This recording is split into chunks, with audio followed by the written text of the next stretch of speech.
Well, hey everyone, welcome to PFP for what will be, I promise you, a life-changing night, a transforming night. And I don't say that with any exaggeration, no hyperbole. I know that's going to be true because these 12 people up here, these 12 incredible people who will be sharing with you tonight, they all come at this thing with a different perspective. They've all gone through their fair set of challenges, either personally as athletes, injuries, setbacks, challenging coaches, everything a lot of you guys might have gone through. They've gone through those things or they've helped other athletes to get through those things. And not just get through them, because no one here just wants to get through it.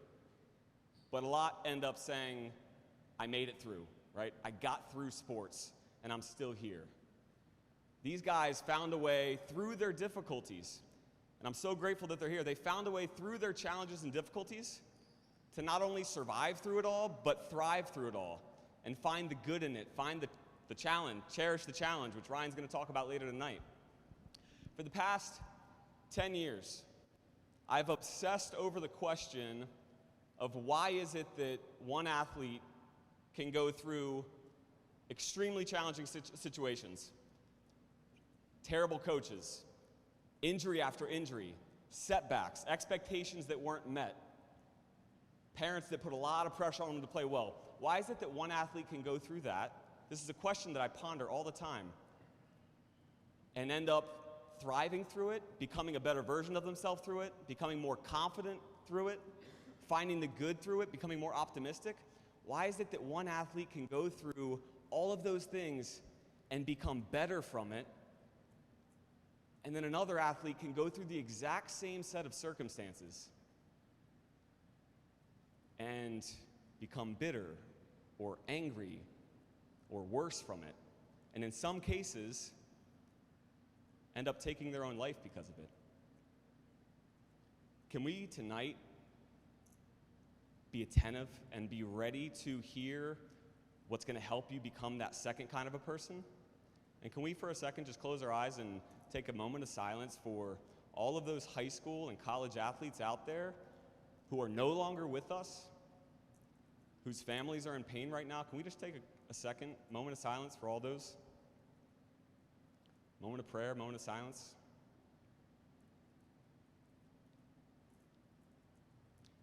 Thank you for doing that. I'll tell you, the reason why, and it's hard, but the reason why those athletes are unfortunately no longer here, it's not because of the difficult circumstances that happened out there. It's not because of the coaches. It's not because of the parents. It's not because of a society that puts sports on this pedestal. It's not because of that. Those things are terrible, and they eat me. They eat at me all the time. Ask anyone on our team. It's the biggest thing that pains me. I hate seeing it. But that's not the reason why things went south for them and why they decided that it would be better to not be here than to be here. That's not why. The reason why is because they didn't get to hear what you're going to hear tonight from these people.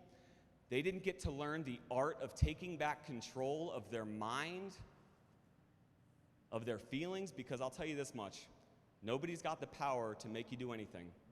You've got it all right here and in here.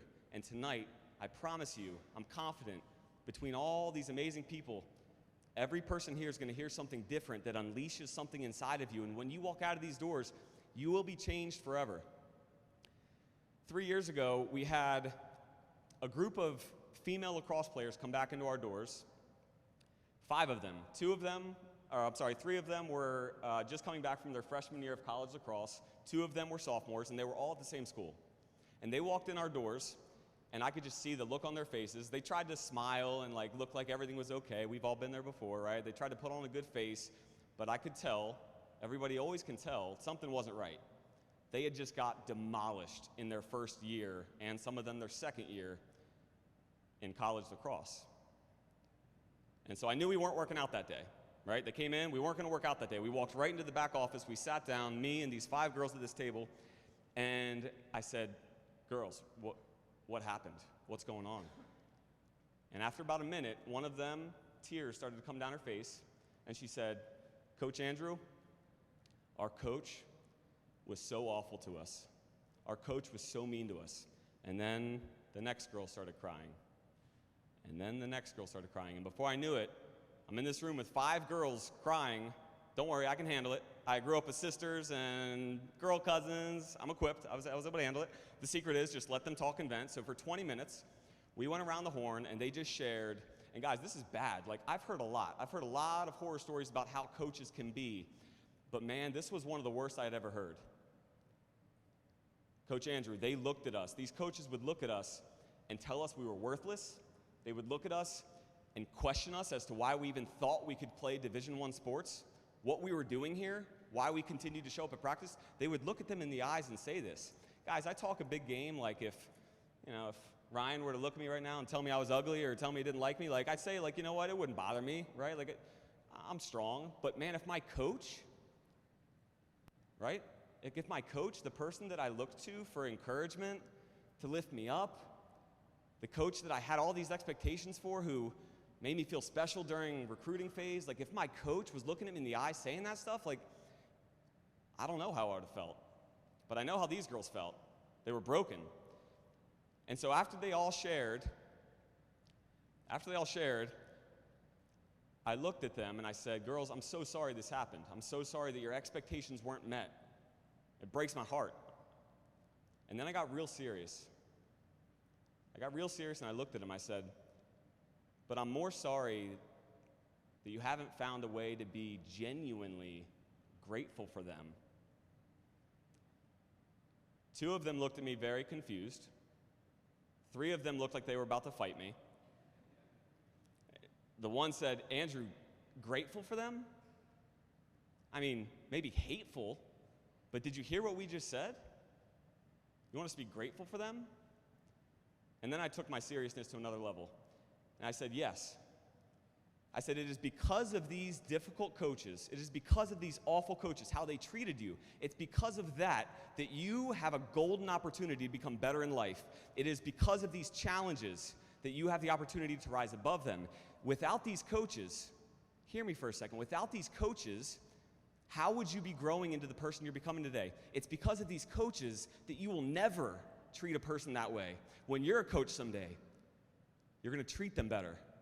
Yeah, because of these coaches, you have the opportunity to become a better person. So yeah, I would love to see you get to the place where you take back control and you find not fake gratitude, like I'm just grateful to be at college, like no, like real, genuine gratitude.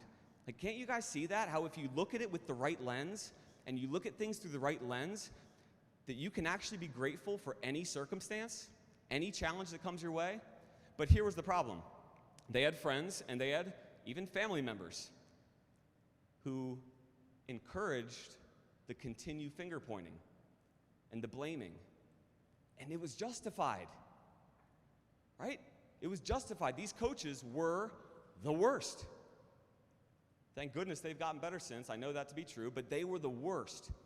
And so it's completely justified that these girls could have continued on, right? Pointing the finger, blaming. It's because of my coach that I had to quit. It's because of my coach that I had the worst experience ever. Isn't it true that something can be true, right? The excuse, the blame, it can be true and extraordinarily unhelpful at the same time. Isn't that true? And so these girls knew in that moment, and I think this is why they were a little upset with me, they knew in that moment that they now had to make a decision. They now had the opportunity to take ownership of this thing called their feelings, their emotions, their mind, and they had choices. So to close, before the great presenters get to talking, I want to share with you guys the 3 decisions that every person needs to make if they want to take back control of their life. Take back control of their mindset, take back control of their experience, so that never again will somebody else make you feel any other way about yourself. The first is this: you get to choose what you focus on. You get to choose what you focus on. And what you focus on results in 3 things. Number 1, what you focus on, and you can write this down if you're taking notes. What you focus on, you feel. What you focus on, you feel. What you focus on grows. it gets bigger. And what you focus on, you always move towards. You always move towards. Let's take an example. Imagine somebody was gossiping about you, and we've all been there before. Somebody comes up to you and tells you this person's talking behind your back. You start to focus on it, and immediately you start to feel angry towards that person, don't you?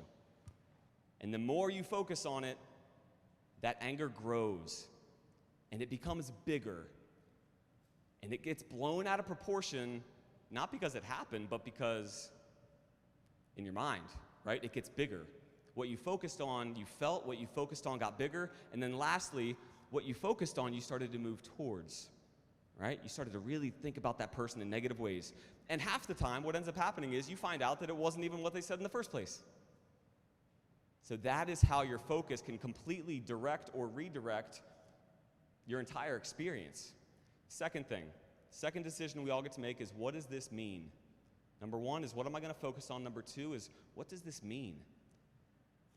Unfortunately, one of the girls out of this group ended up going through the rest of her 4 years or 3 years having massive anxiety, because every time that coach ignored her or didn't talk to her or didn't give her direction or didn't give her praise, every time in her mind she registered it, this must mean coach hates me.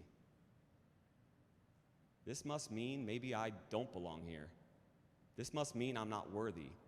And so she unknowingly, and this is what you guys have the power to do tonight, take back control so that these thoughts aren't by accident anymore, but you get to choose them, right? She didn't get to choose the meaning. You get to choose what things mean to you. And I highly encourage to search for an empowering meaning, one that feels good when you think about it, one that makes you confident about what's on the other side. And then the last one is what you focus on. The last one is you get to choose what you do next. Did these 5 girls have a choice about what they could do moving forward? Did they have lots of choices? A lot of choices. They could choose to go to a different school. They could choose to stick it out and say, you know what, there's going to be other freshmen coming up, and they're going to have these difficult coaches too. And you know what? I'm going to make it my mission to make sure no other girls feel this way. I'm going to make sure I come alongside of these girls and lift them up. So you get to control what you do. That's the third thing. Number one, what you focus on, you feel. Number one, what am I going to focus on? Number two, what does this mean? And number three, what am I going to do about it? And if you start to rewrite the narrative of those 3 things, everything's going to change for you. Everything. You're in control. You're in control. You're in control. And you're going to find that out here in a couple minutes because these guys are about to share. Guys, tonight, the way this is going to flow, we're going to have presenters. We're going to have a panel with these current and college athletes who are just fresh out of college, in which a lot of you guys submitted questions, and so we'll use some of those questions. But the panel we have here, a couple more presenters, and then at the end we'll have Q&A, open Q&A. My hope is to keep this 90 minutes, guys, but tonight is so important and so impactful for you. This is about you, that we will go as long as we need to make sure you get what you need out of tonight. So, let's, without further ado, if you all don't mind, put your hands together for Mr. Ryan Defiball as he shares a new narrative for athletes, anxiety and performance. Thank you, Andrew. Thank you all for coming out and being here today. I really appreciate you, community coming out and hearing conversations around mental health. It's so important for our athletes. And I think the new narrative that I bring up all the time with the athletes I work with, it's about understanding that you as a person are already good enough. You as a person is already good enough. You're exactly who you need to be. Say it again. You as a person is already good enough, and you're exactly who you need to be. No result changes that. Because what has happened, and you can nod along if this resonates with you, if I was asked to ask you how you define yourself or who are you, how many of us would define ourselves by our sport? I know I did as an athlete. I'm a soccer player, right? The problem with that is then we also define our self-worth based on how that goes. So think about that. When we win, we're good enough. When we lose, we're not good enough. Does that resonate with some of you in the audience? Right? When I make a mistake, I'm not good enough. It's not just a mistake. We internalize that to I'm not good enough as a person because we define ourselves through that sport so deeply. Right? So we need to change that narrative. You already are good enough. And I say this, and I present to coaches all the time, and coaches go, "Ooh, wait a minute. Why do we practice? Why do we do this? We're trying to grow. We're trying to get better." Yes. But when we take that foundational approach, that I, as a person, am good enough already, we're actually freeing ourselves up to go attack what we want. Right? Because now we're not coming from a sense of fear, as if I don't achieve, I'm not good enough. We already are good enough. So that frees us up to go for the stars. Because even if it doesn't work out, internally, we know we're good enough. Right? So coaches in the audience, how can we promote that in our players? How can we take away that fear, help them cope with that fear, instead of leading by fear? And athletes, how can we develop a new relationship with fear? Right? I use fear and anxiety kind of as synonyms as we talk here. All right? Because what happens when we're attached to fear? Fear, anxiety, that voice is, uh-oh, what if? Right? What if I make a mistake? What if I strike out? What if I miss that shot? Right? And when we become attached to fear and we think what might go wrong, guess what we aren't thinking about? What could go right? We play defensive. We play not to lose versus not to win. Right? So when we're attached to fear, imagine myself here. And we're talking about performance now, attached to this by a bungee cord. This is fear. This is my 0 performance out of a 10 scale. And way over there by the whiteboard's a 10. Right? If I'm attached to fear, yes, I might be able to stretch out a little bit. That bungee cord starts pulling, getting tighter and tighter and tighter. Maybe I'm here at my 5. Maybe I can get to a 6 performance. What happens with bungee cords when they get too tight? Pulls me back, right? So I might be able to perform in that 4 to 6 to 7 range, but I'm not reaching that 8, 9, 10 because I'm too attached to what might go wrong. And when, as Andrew said, when we start manifesting things in our mind, that's where we focus. Right? So I challenge you, we don't need to be fearless. I hate that word. Right? Because the problem is, we're human first before we're athletes, aren't we? And emotions and thoughts, those are human conditions. We have emotions, we have thoughts. They're actually omnipresent. They're with us when we wake up, they're with us when we go to bed, they're with us when we're on the court or on the field, and they're with us in everything in between. Right? So when we're thinking something, we're bringing it into existence. Even when someone says, don't be afraid. Does that work? Don't worry. Does that make you stop worrying? It's actually proven that when we say that, we actually bring that very thing into existence that we don't want. So I'd like you all to go through a psychological experiment with me. Didn't think you were signing up for that tonight. I want everyone in the audience, one step to this experiment. Do not think of a pink elephant.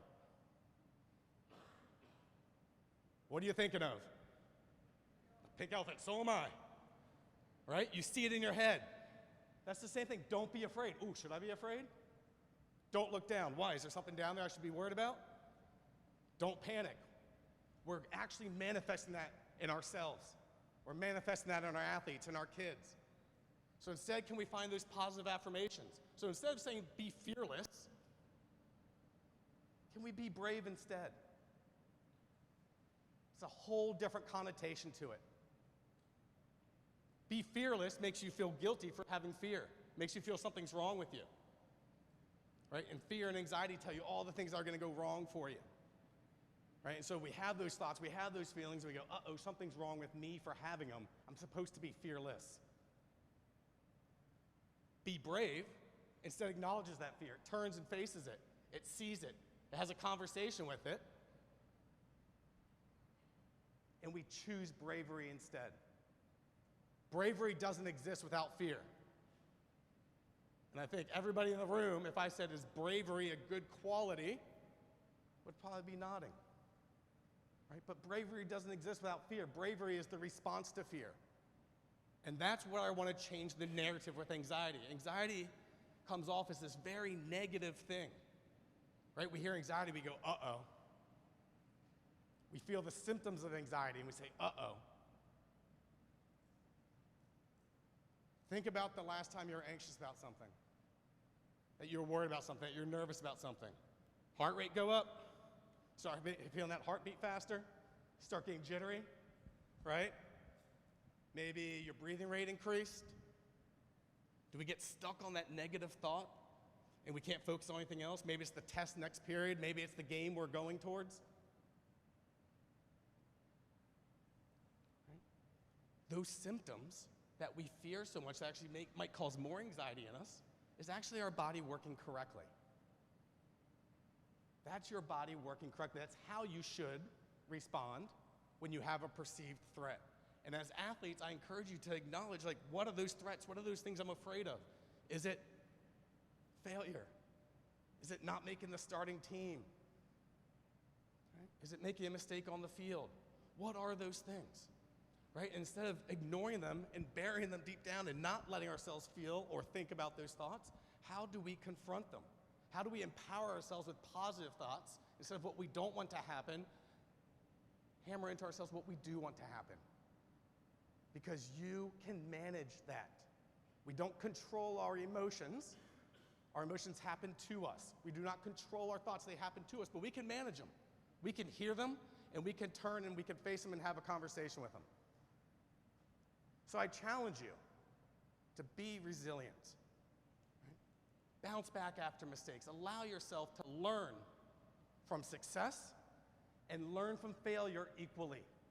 They can both be amazing teachers if you're willing to hear the lesson they have for you. They both can be teachers. And you are in the process of developing yourself as athletes, as human beings, and you can learn from the ups and downs. We love failure so much in my family. On Friday nights, we sit around and we talk about the things we failed at the kitchen table. Because I want my kids to have a different relationship with failure than I did. I don't want my kids to avoid it. I want my kids to push themselves and challenge themselves and experience the failure, because that means that they're getting out of that comfort zone. Right? So let's change that narrative. Let's not hold ourselves back because failure might happen. Let's blow right through that door. Right? So be brave, be resilient, and learn from success and learn from failure. Thank you.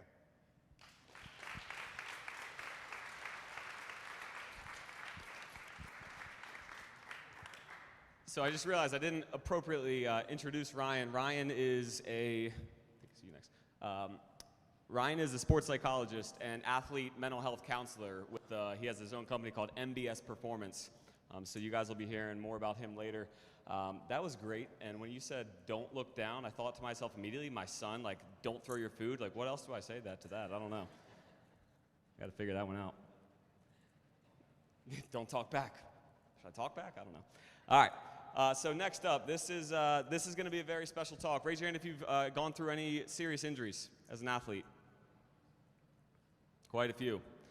So the person who's about to share with you tonight, Carly, she is not defined by her injuries at all, but if you want to talk to somebody who's gone through the ringer, who will share her story, I'm not going to share any of it because you're going to share your story. Talk about a person that I am unbelievably proud of for who she is, her example. All of us can learn something from her, all of us. Every adult in this room, every coach. Her resiliency, her tenacity, and her smile on her face through it all is infectious. And so I'm super excited to announce and bring up Carly Hine to share a little bit about her story.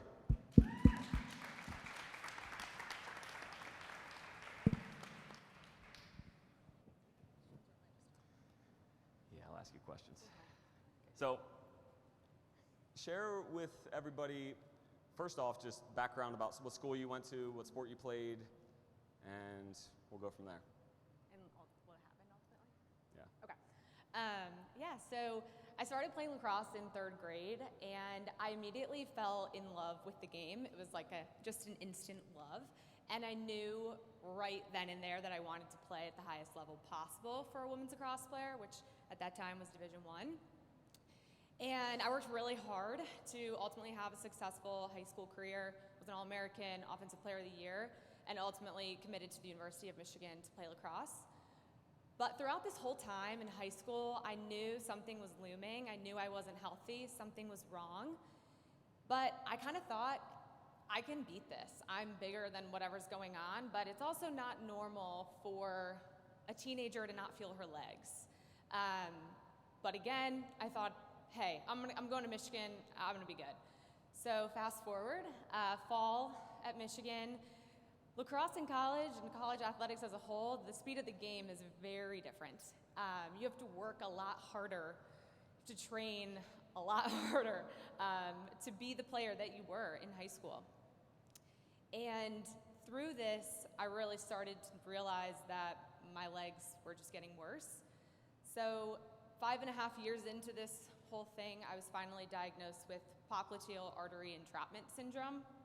A lot of you guys probably never heard of that, but what it is essentially is that my popliteal artery in the back of your leg, it's getting cut off by like my muscles, and blood flow is not getting to the bottom half of my legs. So you can imagine as a lacrosse player, anybody who's an exertional athlete, that's a bit of an issue. Your legs would go completely numb, correct? Yeah, the best way I can describe it, and Zach's heard this a ton of times, but like the messages in my brain like wouldn't go to my legs, and like I literally couldn't move. So I was also a defender, so it's hard. But I even thought then, right, I have this diagnosis now, I can, again, get through this. And did a bunch of different treatments. Surgery was not the first option at all. So I redshirted my sophomore year, took a whole new role on the team, ran all of the subbing for my team. But then ultimately, my junior year, I had new coaches, continued to push, try to get back on the field, and I had to make a decision. Really, at that point, was it that I'm going to keep, representing my team in uniform, or am I going to have to figure out maybe what does my life look like without being a lacrosse player necessarily? And the thought of, I think, never wearing my uniform again was the hardest thing that I went through. The thought of never wearing the black M again on the field when I worked so hard to get there, but ultimately made the decision to medically retire, and I became a student assistant coach my junior year and was a defensive and goalie coach for the last 2 years at school. I went through 2 surgeries while I was at school, and then 3 post-grad.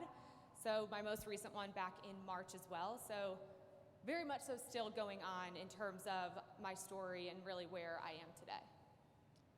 You have an incredible support network with your family, a family that has poured wisdom and leadership into you, and that is, I believe, a big part of why you were able to pivot so well. Obviously, you went through your challenges in the moment, but to be able to go from like Division I lacrosse player playing at a high level to I can't play at all, I can't run, to I'm gonna be a coach, all in a pretty short span, and to make that pivot without crashing mentally. I mean, share, maybe I'm wrong, but we've had a lot of conversations during this time. What was like rock bottom for you? What was like the lowest you got with where you were at mentally? Was it all positivity? Where were you? I don't necessarily know if I think there was one defining moment. That was rock bottom. I honestly think from beginning of my junior year, I'll be honest, until I graduated was rock bottom. But just because it was so hard for me, things I could never have prepared for, seeing my number be worn on another player. Never thought that would happen while I was there, right? I thought I was gonna wear that number till I graduated. I think my support system, though, ultimately is the only thing that kept me going. There were so many times I thought it could be so much easier if I was just a student at Michigan. right? Or transferred, went somewhere else. But ultimately, it was my team, being part of my team and still wanting to have a positive impact. Yeah. And my support network, both between my coaches at Michigan, I got extremely lucky with my coaches, they were fantastic, but then also my family. I didn't play never stepped on the field ever since end of my freshman year in a game, and my family would still travel all over the country to see me hold the clipboard and run subs on the sideline. And they were equally as involved in every game, whether I was playing the whole game or I, didn't even suit up. And she flew here from Michigan just to be here tonight to share this story with you guys. I think one of the most important conversations you and I had, and you realize this yourself, I believe, and that's why you stayed a coach on the team, was she born with these God-given gifts of lacrosse? Does anyone think that she was born with God-given gifts of lacrosse? What about athletics? No, she was born with God-given gifts of leadership and tenacity and resilience, and then she developed those, worked hard to develop those, and that's why she became a college lacrosse player. And it's those same gifts that she then took, and she made a decision to apply those to coaching. It was new for her, right? Probably wasn't as fun at first. No, not at all. But the same gifts that you used to make yourself an extraordinary lacrosse player, you pivoted and you said, you know what? Lacrosse is not what my gift is. It's what I do with my gifts. Please remember that if you go through an injury. Just like Ryan said, you've got these things inside you that you can apply to anything. That's what I was going to say. When Ryan talked about not defining ourselves as an athlete, that's all I had ever defined myself. Like, I wish I heard somebody say that when I was your guys' age, because in my eyes, I was Carly Hine, the lacrosse player. I wasn't even Carly Hine, the daughter, right? I was the lacrosse player, key word. Wasn't a coach, but I had to realize a lot sooner than I thought I was going to that there was a lot more to me, and it wasn't easy, certainly not, but all of you guys you work really hard at your sport that you play. But why do you work hard? Because you care, right? Because you have a lot of different personality traits that make you who you are, and that's why you even care enough to be here tonight. And I think if there's one thing that I could take away from my entire experience, it's you're not just the athlete, you're a lot more than that. And there are a lot of ways for you to be an impactful person on your team, whether you're playing 60 minutes or even if we call it at Michigan the injured reserve, the IR. I was in that for a long time as well. But whether I was there or not even suiting up at all, you're able to have as equal of an impact on the team. Thanks for being so awesome, Carly. Guys, give it up for Carly. You rock, Carly.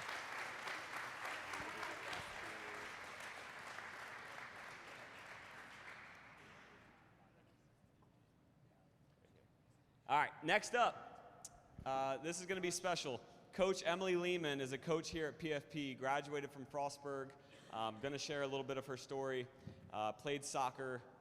She is an incredible female role model and mentor. She runs a group here, a group outside of PFP. They connect through GroupMe, where she pours into these girls going through body image challenges, going through any kind of challenges in this crazy world. Being a girl, I can't relate, but apparently it's not easy. Apparently it's not easy. So let's give it up for Emily Lehman, as she's going to share a story to her younger self. So I was writing this on a plane coming back from Florida, and I started bawling my eyes out. So we're hope that this doesn't happen again. So, dear younger self, you're going to go through a lot of hard times, but you're also going to see the rainbow coming out of the storm. You're going to face a lot of anxiety, depression, comparison, and body dysmorphia. You're going to feel like you want to end your life, but there's also times that you're going to feel like you're on top of the world. Dear younger self, society is going to want you to look a certain way, skinny in other areas and bigger in others. Be kind to yourself. You're built as an athlete, not a supermodel. You need food, you need love, and you need to be patient. Be kind to yourself. Stop taking life so seriously. Dear younger self, there's going to be a huge jump from playing club soccer to going to play college soccer, from living at home, being dependent on my parents, to being independent, learning how to live on my own. Dear younger self, you will not be the coach's favorite. You must work for approval. Nothing will come easy. Your playing time will go up and down. You're going to have mental breakdowns and cry because your worth and your values are going to be based on your sport and your performance. But it doesn't have to. I want you to remember you look for all the beautiful things in life and not just the bad practice or game you might have had. Dear younger self, soccer is going to dictate your life, your relationships, your friendships, and your schoolwork. Ask for help. Pray daily. Write down your gratitudes. Doing this will show so much strength. Dear younger self, you're going to step up as a leader only to figure out that you led the wrong way.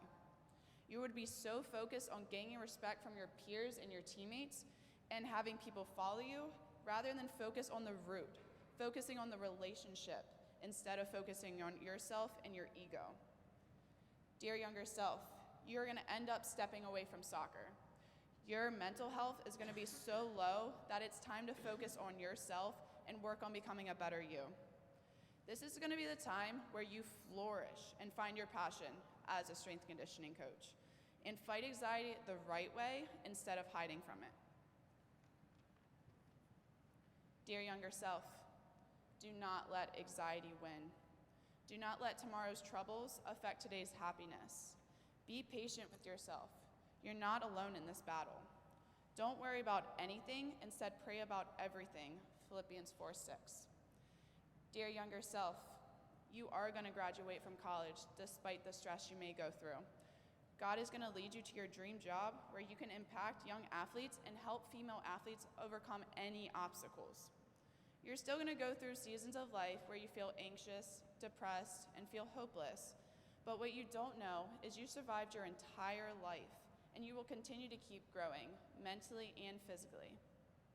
Dear Emily, I am proud of you.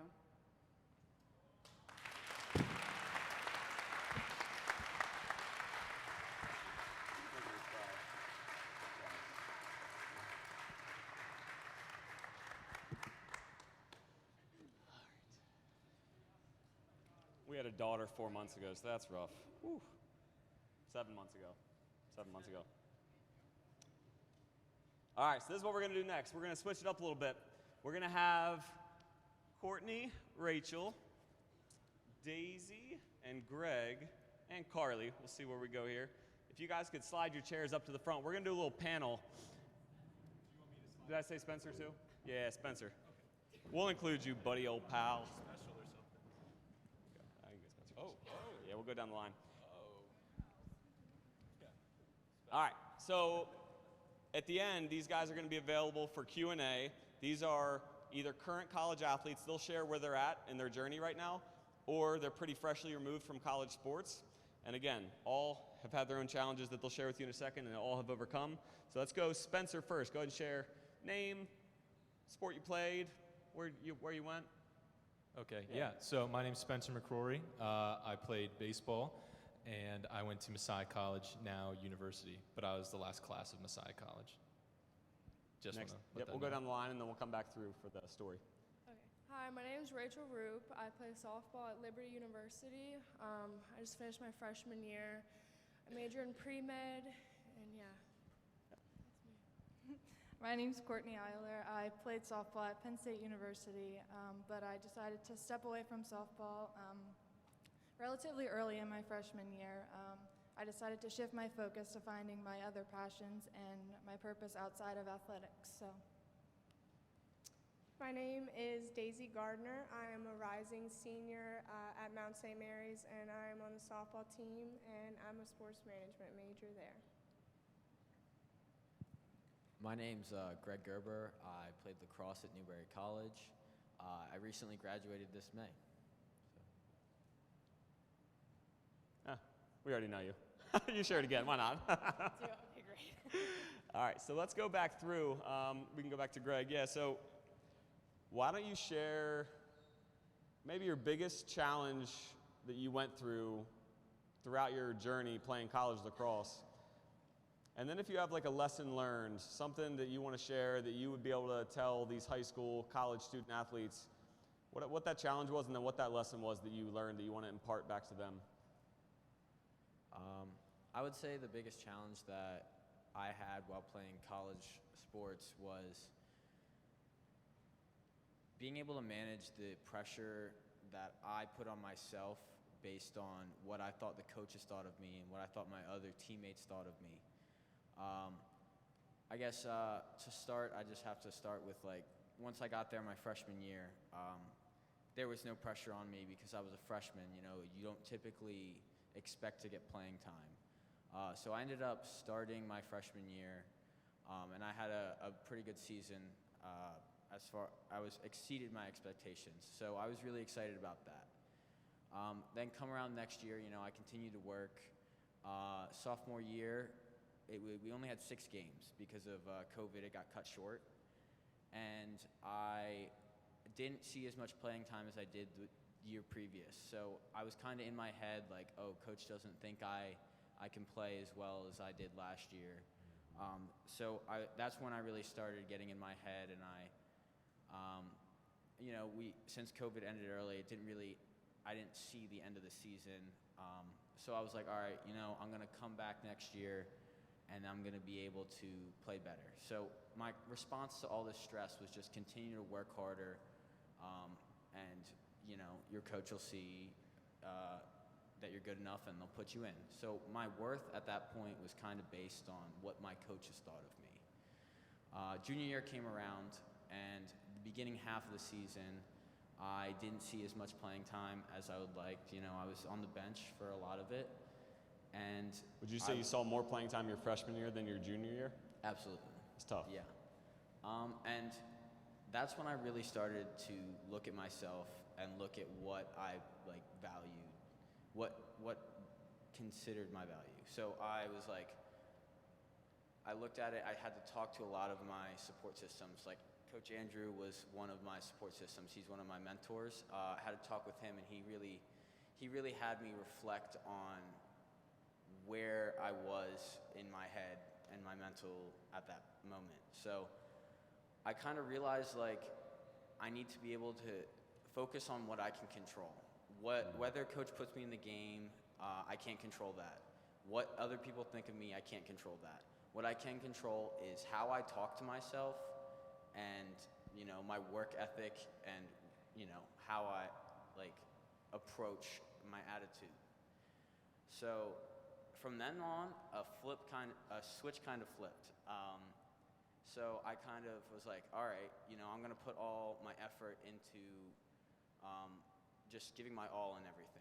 So whether it be school, whether it be any extracurricular stuff that I had going on at Newberry, or whether it be just practice, I really tried to focus on just giving it my all and telling myself positive things. Like I wasn't any longer, or I'm not gonna say always, because you know, sometimes I would have bad days, but I would focus on being like, you're doing a good job, you're putting in work, and you're giving your all.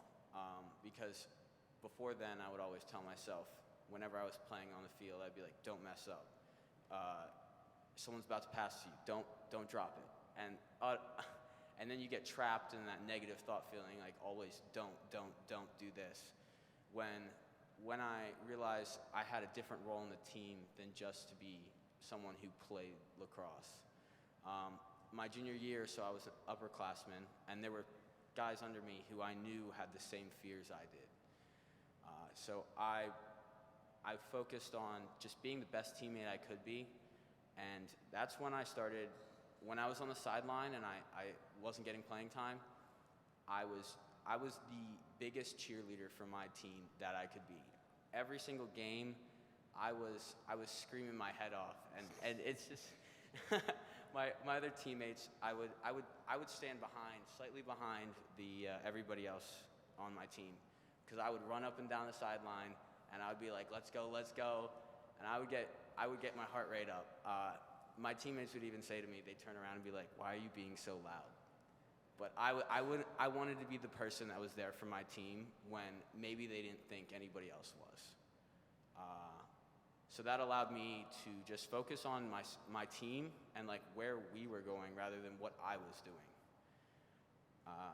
So that was what allowed me to like have more fun when it came to lacrosse, and it allowed me to get away from, playing time is everything.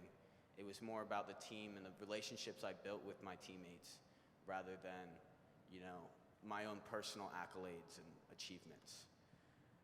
And overall, the following year, I was able to become a captain on my team for my leadership and just like my overall attitude. And, I ended up in my senior year getting some playing time after all, but I realized that's not what it was about then. So when I got on the field, I didn't have as much anxiety in the outcome.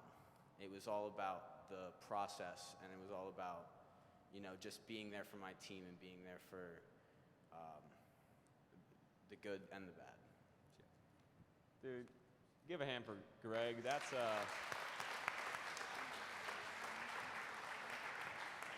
I can promise you this. In college, if I was in your shoes, unfortunately, my response to that would have been pride and ego and, I started as a freshman, I'm not starting as a junior. These younger guys, they're not better than me, I'm better than them. Put my head down, get mad. And I know some of us have been there or will be there. You made a decision to turn lemons into lemonade, right? And you made it great, and you became a captain as a result, so your results became better for your response. So great work, brother. Next up, Daisy G. All right, so I kind of had a similar experience to Greg. I committed to play softball at Mount St. Mary's when I was a junior in high school. When I got there my freshman year, I thought, there's no way that I'm going to be seeing the field. That year, we played 20 games due to COVID. I started in 9 of them and appeared in 16 of them. My head was like so in the clouds, I couldn't even believe that I was getting this opportunity. So that was a little bit of my freshman year. Then when we got back from this 20-game series that we played, our season got canceled. So I knew it was time to train. I couldn't get too ahead of myself. Unfortunately, going into my sophomore year, about 10 days before my sophomore season started, I found out that I had to have bilateral hip surgery. I had labral tears and something called impingement. The doctor told me there was about an 80% chance that I would never play softball at the level that I played again.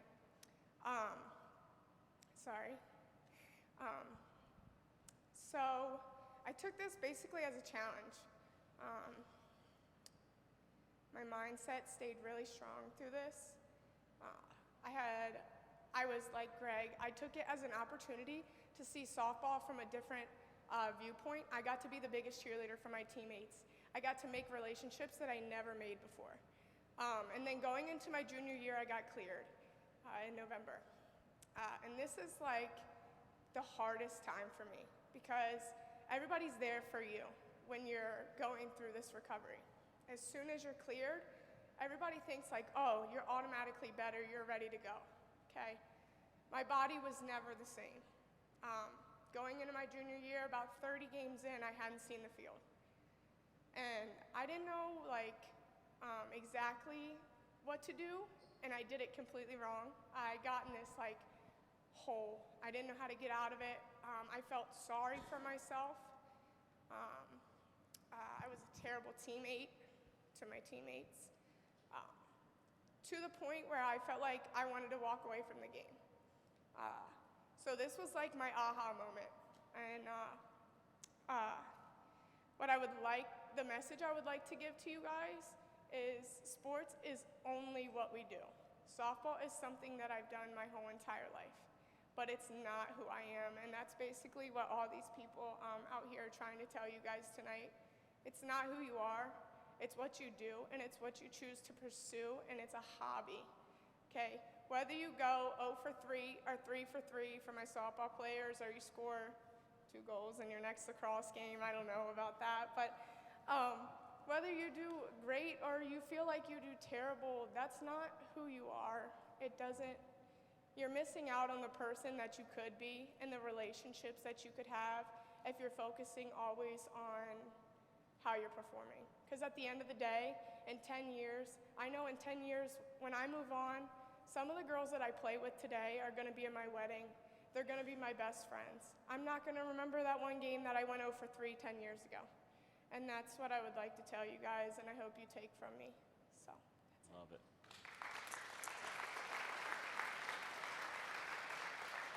Courtney Eiler. So I committed to Penn State University when I was 14, and then the summer before my senior year, I tore my ACL. And honestly, it was so weird to me that I had played softball since I was 8. I was always at softball tournaments. I was always at softball practice. We were always traveling for softball, and then suddenly, it was nothing. I had surgery. I couldn't do anything. I couldn't go anywhere. I was in so much pain. I literally didn't want to do anything. And I knew it was going to be physically tough, but I really underestimated the toll that it was going to take on me mentally. And when you're hurt, I definitely would define my worth as an athlete. That's who I was. It inevitably became a part of me. And when I couldn't play, it was like I felt like I had no purpose. If I wasn't Courtney Eiler, the softball player, how did people know me? Like, who was I? And I think that was so hard for me to just understand. And so when I got to Penn State, I was completely burnt out just for my recovery, because I think everyone thought that I was so much more fine than I was. And honestly, I put on a front face because that's what athletes do. We put on a strong face when everything's on the line, because that's just, we're supposed to be tough, and it's okay to not be okay. And honestly, God, I'm losing my train of thought now. I knew this was going to happen. Happens to me all the time. It's all good. But what was I even saying? Well, I think what you ended up, the decision you ended up making is one that is different from anyone else, but the right one for you. Yeah, so basically I was at Penn State for probably 3 weeks. Most of those days I spent crying in my dorm. I was so anxious. I was so nervous for practice. I didn't want to go to practice because I was like, oh my gosh, what if I mess up? And, what are my teammates going to think about me? And, I'm just this freshman, and I put so much pressure on myself to do so well, and that's just not the reality. Nobody's perfect, and you're going to make mistakes. And so I decided to walk away. I had a tough discussion with my coach, and, I called my mom crying at 1 in the morning one day, and I was like, Mom, I have to do this for myself, and I know that you might not agree with me right now, but it's just, I knew that I was going to turn into another headline too. And I think most people think that, they would rather, commit suicide than step away from a sport that they spent their whole life playing and that they sacrificed so much for. But at the end of the day, like Daisy and like Carly said, you're so much more than anything you could ever do on the field or on the court. And at the end of the day, when you take off your jersey, you're human and you matter. And I just wish that, I would have talked to someone, and I wish that I would have thought that someone wanted to listen to me. And there's always people that are going to want to listen to you, and I hope that someone out there knows that it's okay to not be okay, and to make yourself vulnerable is to show your strength. Love it. Great job, Courtney.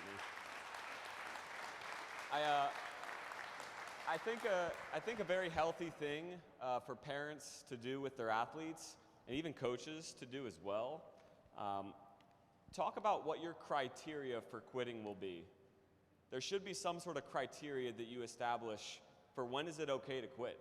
Because sometimes it's wise. There's a lot of wisdom in quitting. I just talked with a girl yesterday who the best decision for her is she's going to leave her club volleyball team and go pursue a different one, because there's a toxic relationship between a parent who's the coach and the kid on the team who's the favorite, and there's animosity there, and there's like not a real sign of it getting better, right? So it's like in that situation, quit. However, for her biggest hang-up was that word quitter, and in her mind what she associated with it, this negative thing of how people will view me. So I said, stop calling it quitting, calling it moving on to something greater. Our words have power, and there's no shame in quitting, especially when you know there's something better ahead for you, and I can't wait to see what that is. So thank you for being here tonight. Appreciate you.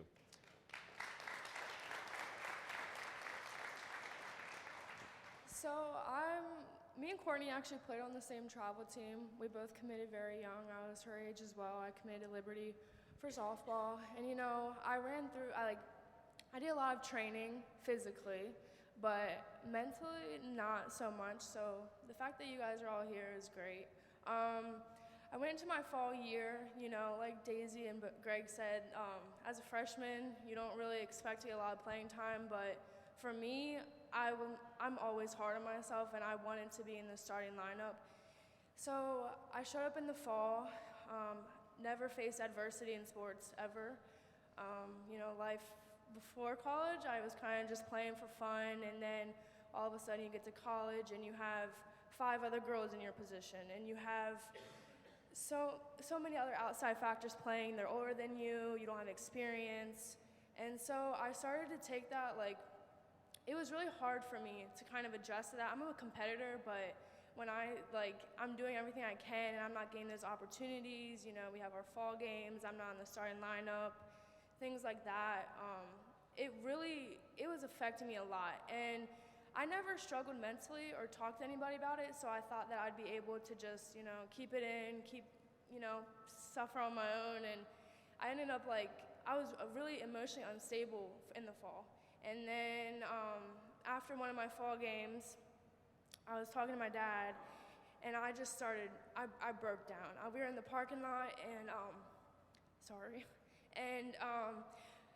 was just really, I've never been at that point when it came to softball, because I know that I'm bigger than the sport, but I would tell myself that, but I didn't actually mean it inside. So at the end of the year, you know, I got my opportunities a lot in the game. I just wasn't in the starting lineup. And then we had our exit meetings, and they're like, Rachel, you're physically a Division I athlete, but you're mentally not there. And that one kind of hit a spot in my heart, and I was like, okay, I need to do something. So I reached out to Andrew, and I kind of put my pride aside, and I started prioritizing things that they wanted me to work on. And it wasn't, Rachel, go home this winter and work on this, get stronger, blah, blah. It's work on your mental. So I talked to Andrew. I read a lot of mental game books. I worked on a lot of breathing. And, you know, I had to find, that part of me to strengthen. And I did. And we came back in January, and I just, you know, I was a lot more confident in myself, because I knew that mentally that I was there, and I had everything going for that. And starting in February were our games, and I started all of our games this year.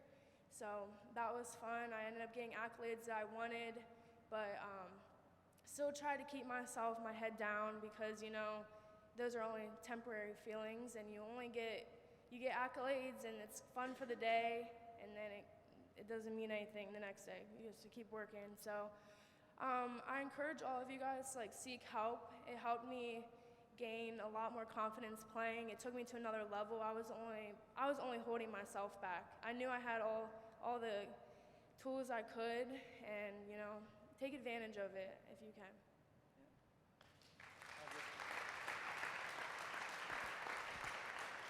So I asked Rachel to come tonight because Rachel ended up having what many would dream of having for a freshman year. Tons of home runs, all conference player as a freshman. She turned it around and turned it around in a big way. But the reason why I wanted her here is not because of that stuff, because you can clearly see that stuff isn't driving her. It's not making her head get big.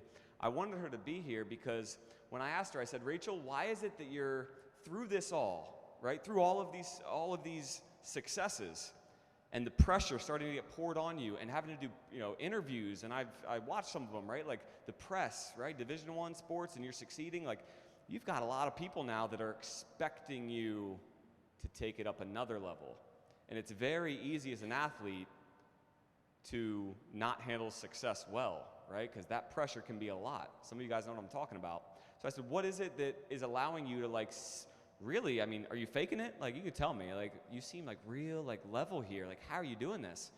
And she said, tell them what you told me. Every day you just tell yourself, Well, like I said, I just said it's temporary. Your load, like how you're feeling, the sport you're playing, the long practices, it goes by so fast, and I know you guys are like farther ahead, and I'm going in my They're old. sophomore year. Yeah, they're old now. They're old, but it's like one day you wake up and you're gonna be like, oh, like this is gonna be a great day. And another day you'll wake up and you're like, I don't want to do this anymore. I don't want to go to practice, and I don't want to do this. And it's so random because your emotions are changing and you're experiencing different things that you haven't gone through before. But you know. I think the lesson is when you're low, it's temporary. This is temporary. This is temporary. When you're high, this is temporary. This is temporary. Because it is temporary, right? At best, you'll play this game until you're, I don't know, 30, 35. Like, I don't know how long it could go, but like at best, right? So it's temporary.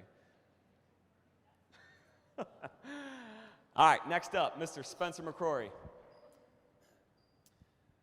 All right, so I want to speak on identity as well. I think that's kind of what we've all tried to hit on, but I want to speak to that in my hopefully unique way. But my freshman and sophomore years, I suffered injuries on both of my shoulders, had needing surgery, and both of them caused me to miss seasons. So it was a bummer the first time, and the second time it was even more of a bummer, thinking that I only had 2 years left to play at college. And then my junior year, I had my sights set on playing, as anyone would, and I didn't get any playing time because I was essentially a junior in a freshman's body. I hadn't put in much of the work the other guys had because I'd been injured. So that left me being really sad and frustrated at coach as I put in a ton of my time and it didn't seem like it was getting rewarded. And then my senior season, when I started to get a little bit of time, that was 2020, the pandemic shortened stuff, so we had like 8 games and we were sent home. So if I wanted, I think this could have been my senior year if I took the 2 medical red shirts in the COVID year, but decided that wasn't worth it to play D3 baseball. So I hit on that, and then I also want to talk about the other things that affect us just as normal people. You know, I started dating a girl my junior year. It's now my wife, and when you start a relationship, it brings up things in you didn't need to think about before. You know, it was just me before. I was comfortable with how I thought things, how I did things my way. It was whatever. Now bringing another person in, it brought up things in myself that I didn't like. You know, she thinks this about, you know, whatever topic. I don't think that. Does that make me a bad person? Or we disagree on this. That must mean she doesn't feel the same for me anymore. And I struggled with a lot of just mean thoughts towards myself. Just a lot of things that you would be disgusted to hear if you heard someone say to another person. But those are things that I was internalizing.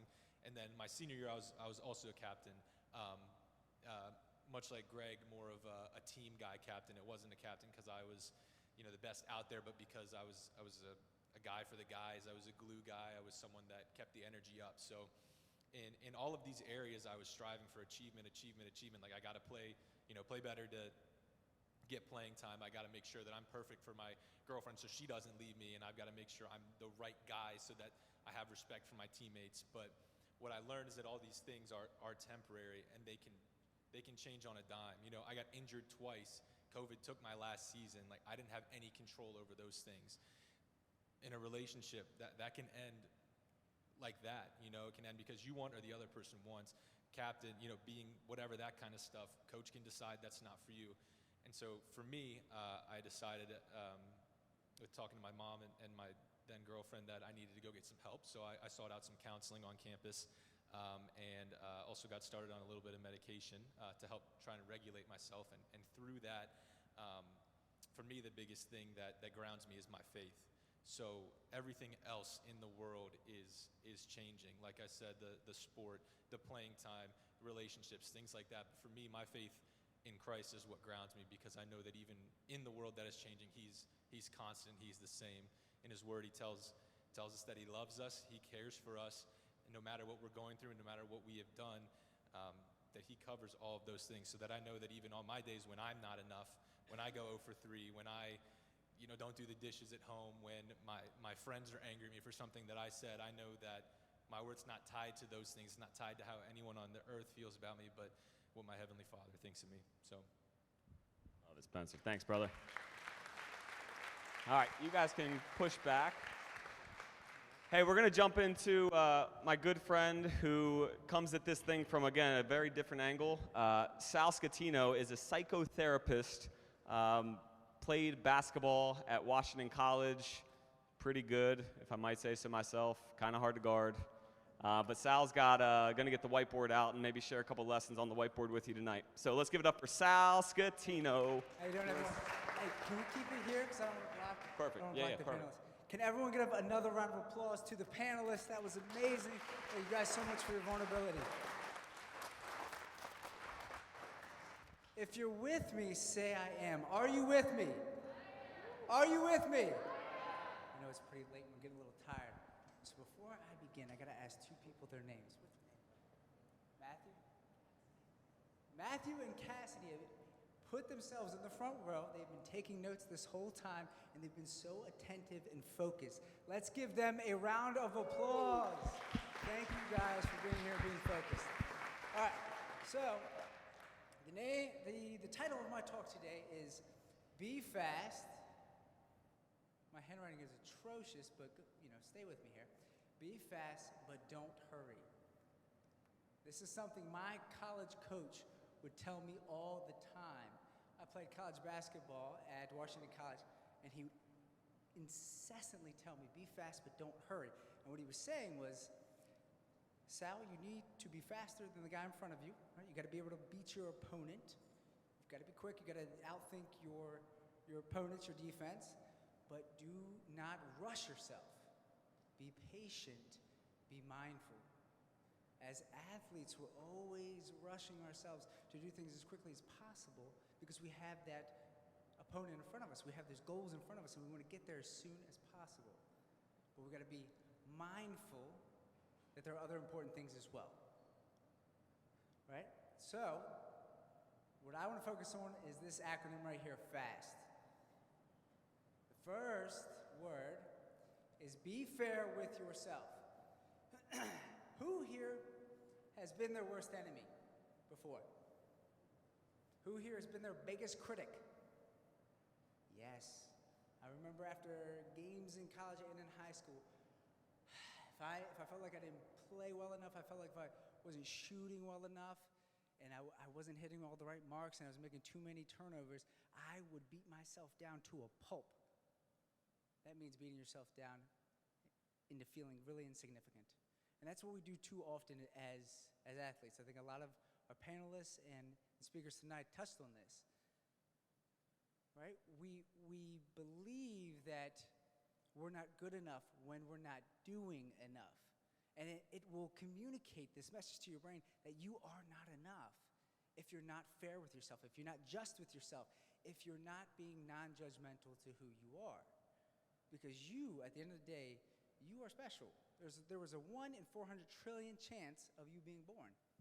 Yet you are here today. So you have value at the core.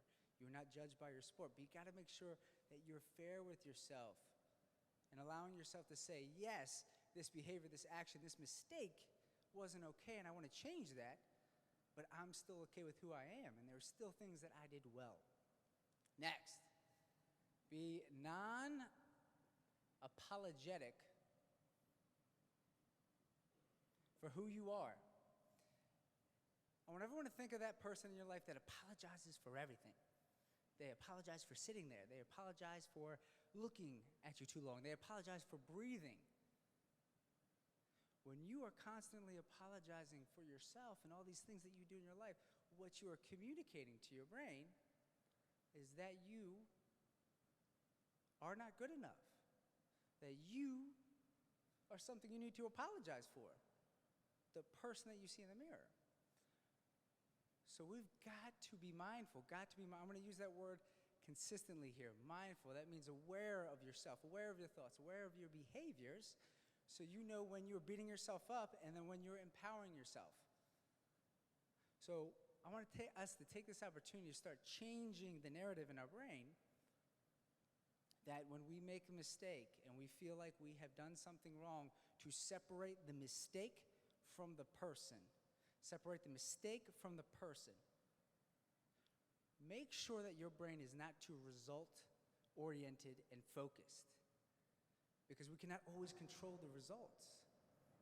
Right? You can train your butt off for weeks, for months in advance, and still not achieve the goals or the aspirations in which you were working towards. But, resounding but, you always want to acknowledge your efforts. You always want to acknowledge and praise your efforts. Continue to be mindful for that. Next, stick to your values. To your values. A value is something that we deem as important, that is meaningful to us, right? We all have a set of values in our mind that we live by each and every day. But rarely do we take the time to assess those values and ask ourselves, are these the things that we want to focus our attention and energy on? Right? I remember being in high school and I would tell myself, yeah, I value getting in the gym for 2 hours a day. I value making sure that my homework is done. I value spending time with my friends, making time for my family, this, that, and the third.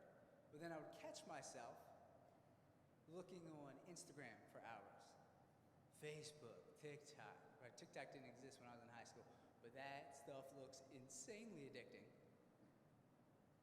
But that's what our actions were doing. Right? And that does not align with your values. And when something doesn't align with your values, when your actions don't align with your values, what happens is an incongruence, meaning a disconnect between who you are and what you're doing. And that disconnect leads to anxiety, it leads to depression, it leads to feeling less about yourself. And we're going to fall back in that cycle, beating yourself up more than empowering yourself and building yourself up. Now, the person who is the role model for this, for me, and I want you to all think about who that person is my better half, who is here with us today. Right? She is so firm and so bold and brave in her values that she creates this impenetrable force to the things that try to bring her down, that try to take her off path. Right? When she knows she has a busy day, she will prepare the day before, because failure to prepare is preparing to fail. Failure to prepare is preparing to fail. So what she'll do is she'll create that schedule, she'll look at the to-dos and make sure it's all nicely organized and structured, so that when she goes into her day, she doesn't have to stop and think, what do I need to be doing right now? She's got it in front of her. Stick to your values. What do you deem as important versus what are you doing consistently? Lastly, and this is our anchor here, be truthful. This is tough for your age right now. For a lot of the people who are in high school, who are in college, you're still developing your sense of self, your identity, who you are, what drives you, what's interesting to you, what do you care about. But it's also the time where we can start listening to that inner voice, that intuition that tells you what's important to you. What do you care about? What are your interests? And allowing yourself to say, that's what I want to devote my time and energy to. Who here is familiar with David Goggins? Anyone? All right. This dude was an absolute animal of a human being. All right. Who's got some facts on him? There's some facts on him? Like how many times he trained to be a Navy SEAL? Just this guy, right? He was a military guy. Put himself through Navy SEAL training, I think, multiple times. All kinds of different obstacles, setbacks that this man worked through. And he seeked out pain. But what he realized in breaking all those boundaries and those limitations of self was that when you feel that you are dead, dog, tired, and exhausted, you got 40% left in the tank. When you feel that you are as tired as you possibly can be, you have 40% left in the tank. So that's being honest and truthful with yourself. What do I have left? Because your thoughts, they're going to play tricks on you. We all know that. Thoughts are going to say, no, just stay at home, look at TikTok a little bit more, right? Hop on YouTube. And then you get glued to it and you fall into these pits. But then it creates, if you notice, if you listen to your thoughts, it's going to create these complaints, these excuses. And the wonderful awesomeness of complaints and excuses is that they create a barrier between you and your goals, you and what you're working towards. let's, yet again, be mindful of that. What is holding you back? Because what happens is when you don't manage and you do not discipline those excuses and those complaints, they begin to be your narrative and they begin to be your truth. And then what you're actually seeking is no longer capable between the ears within your mindset. So be fair with yourself, be non-apologetic for who you are, stick to your values, know what's important to you, and lastly, be truthful with yourself. Thank you guys so much for your time. I really appreciate it. Thank you, Angie, for having us, PFP.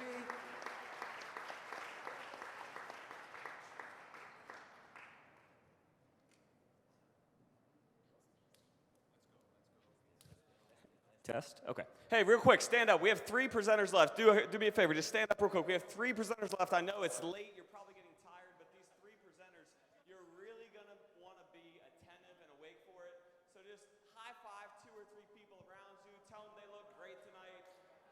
Tell them it's go time. Tell them to finish strong. Tell them to finish strong. Smile big. Trick your brain. Tell yourself you're awake. You're awake. Go ahead and be seated. Go ahead and be seated.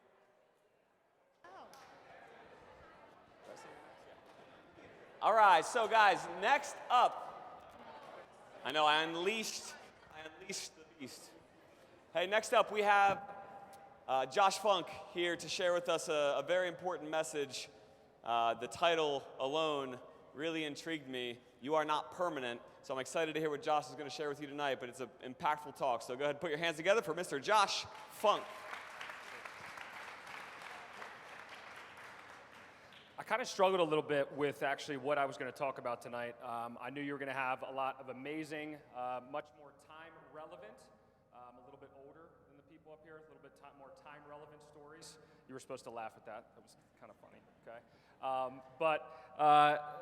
Something hit me, and it was a quote. Human beings are works in progress that mistakenly view themselves only in the now. Human beings are works in progress that mistakenly only view themselves in the now. And I think that ties into a lot of what people are talking about here with regards to identity, with regards to labels, titles, potentially things that they kind of attach themselves to. And they can attach themselves to those things during times that are very, very good. Sometimes attach themselves to those things during times where they are very bad, because sometimes there are traits that allow you to move through things.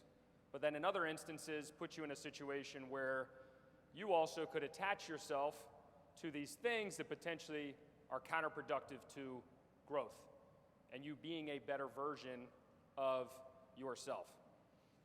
Sophomore year of high school, I was interviewed after a sporting event, and I knew that I did not like being interviewed, which sounds kind of crazy here because I'm talking in front of I don't know how many people, and that involves talking to one human.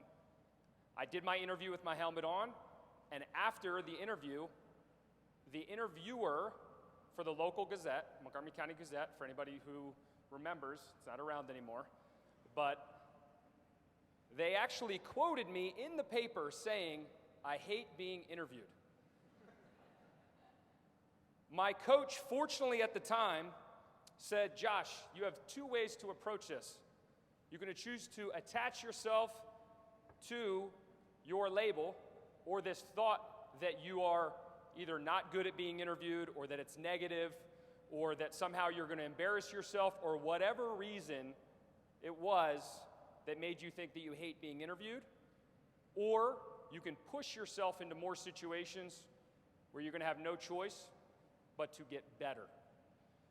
And when I think about the choice to do stuff different, to have a different title, to have a different label, to have a different way of viewing yourself, you get more concerned about future self than present self. And that puts you in a situation where you focus much more on who you want to be. And you start talking about traits that you will eventually be able to label yourself as. You'll eventually be able to title yourself. You'll eventually maybe be a different version on this greater scale of yourself, moving towards whatever your fullest potential is. I'm in business a lot more, so I will tie this now to the business world that I'm in. Going from personal to student athlete to now the business world. I want you to think about your favorite brands. I want you to think about your favorite companies, the stuff that maybe you have on your body right now, the vehicle that you potentially pulled up in. That company would not be here without innovation. Innovation involves change. Innovation involves forward thought. Thinking about the future drives innovation. And I challenge each and every one of you to innovate yourself as you go through periods of your life that are hard. They are transitions. There are things that are expected. There are also things that are unexpected. When I think about the past 2.5 years, nobody could have prepared for the stuff that you all were going through over the last 2.5 years. Nobody in any age bracket of any aspect of society could have prepared for the unexpected.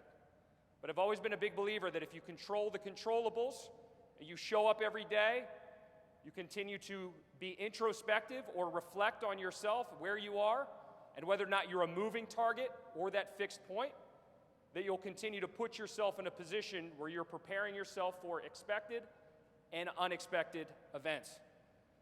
So I'm just going to wrap it here, but I want you to think about how you would title, label, name yourself right now on potentially one half of a sheet. And then I want you to also devote the same, if not incredibly more amount of time to where you want to be in the future. Once you start to attach yourself and identify with future self, you can hopefully start to reverse engineer the process to do what you need to do on a daily basis to work towards that future version of yourself. Knowing that your better days are always ideally going to be ahead of you, that you are in control of whatever trajectory that you're going to potentially be on, but you have to get much more attached to the future version of yourself, knowing that there is so much more that you have to offer the world. Thank you.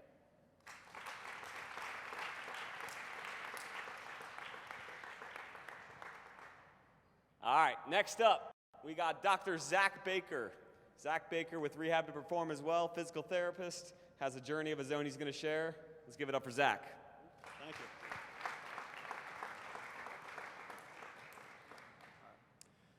So I want to leave tonight with everybody just having kind of 3 takeaway messages of what you can do following an injury. I spend all day working with athletes, rehabbing from injuries, trying to put them back on the field or the court in the most physically and mentally ready state and in the safest way possible.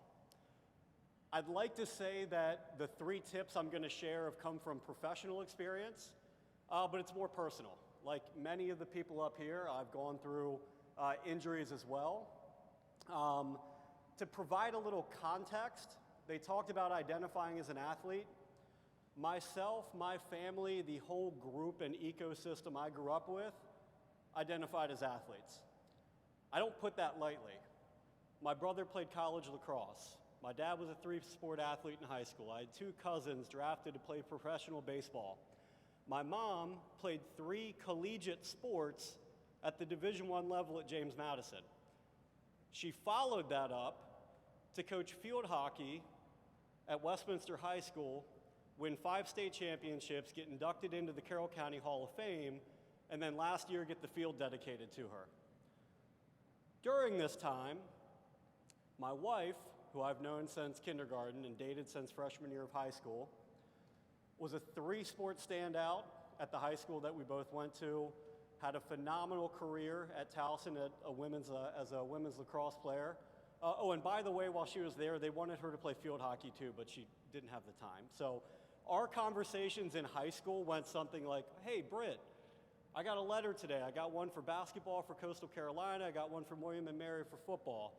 And she'd kind of be smiling. I'd be like, what's funny? And she'd drop out about a stack of letters. Oh, I got a few today. I got Carolina, Duke, Virginia, Maryland, Oregon, Princeton, going down the list. So that's the kind of environment that I grew up in, an extremely supportive, but one that I would definitely say identified as athletes. So For me, following my freshman and sophomore year of high school was going down a pretty promising path for either collegiate football or basketball. That was my passion, and I was in a situation where it looked like I was going to be able to pick which sport I wanted to go to and have some sort of say as to which school that I wanted to go to. I'm not going to pretend to be nearly as athletic as half the people up here, but there was options. Little did I know I would never play another full season after my sophomore year of high school. Junior year of football, tore my ACL, MCL, and meniscus in the 5th week of the season. Sidelined me for the remainder of football, missed all of basketball, missed lacrosse in the spring. Kind of tough to keep interest from schools when you're not playing. It's cool though. Still had some accolades that year, was able to get invited to some showcases, to some recruiting combines, did pretty well there, went into senior year basically under the understanding of show us on the field you're still the same person, scholarships will follow. Followed the ACL injury up with a dislocated shoulder where I tore my labrum and my rotator cuff. Missed 2 months, came back from that.